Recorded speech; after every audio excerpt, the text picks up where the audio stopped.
नमस्कार. NLP म्हणजेच neuro linguistic programming हा शब्द आपण अनेकदा ऐकला असेल, पण याचा खरा अर्थ काय आहे?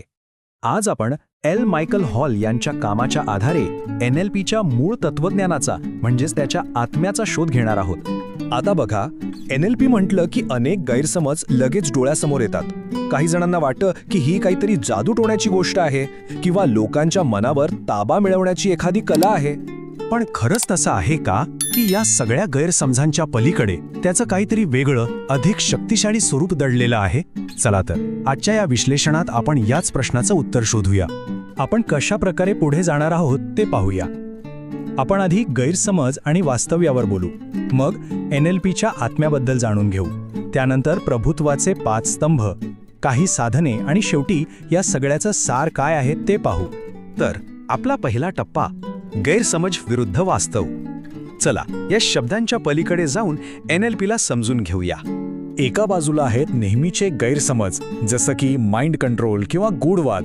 पण दुसऱ्या बाजूला आहे NLPचं खरं वास्तव. ते म्हणजे काय?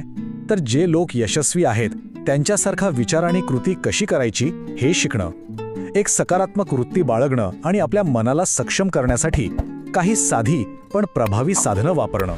आणि याचमुळे आपण येतो पुढच्या महत्त्वाच्या मुद्द्यावर.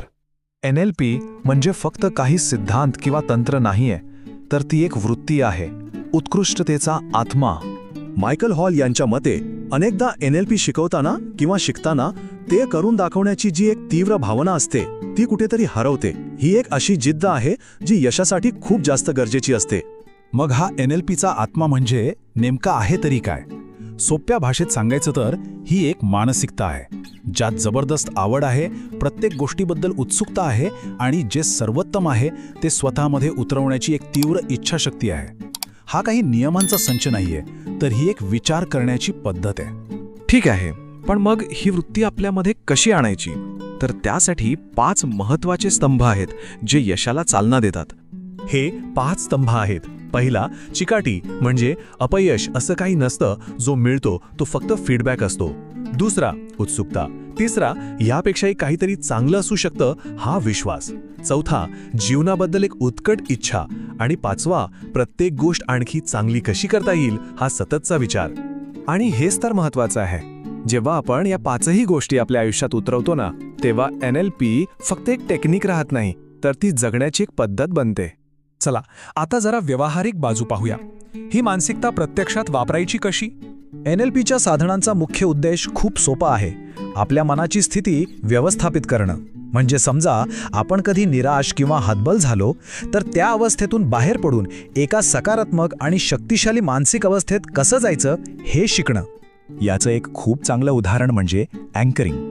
यात काय होतं की आपण आपल्या एखाद्या चांगल्या भावनेला, जसं की आत्मविश्वास, एखाद्या छोट्याशा कृतीशी किंवा शब्दाशी जोडतो. मग जेव्हाही आपल्याला त्या आत्मविश्वासाची गरज वाटते, तेव्हा ती कृती करून आपण ती भावना पुन्हा जागृत करू शकतो. तर या सगळ्या चर्चेतून आपण काय शिकलो? चला या विश्लेषणाच्या अंतिम टप्प्यात या सगळ्याचं सार पाहूया. तर काही महत्त्वाचे मुद्दे लक्षात ठेवण्यासारखे आहेत. 1. NLP ही फक्त एक टेक्निक नाही, एक वृत्ती आहे. 2. हे यशस्वी लोकांकडून शिकण्याबद्दल आहे. 3. हे आपल्यातली उत्सुकता आणि आवड जपण्याबद्दल आहे. आणि सर्वात महत्त्वाचा प्रश्न, हे सगळं ज्ञान मी माझ्या आयुष्यात कसं वापरू शकेन?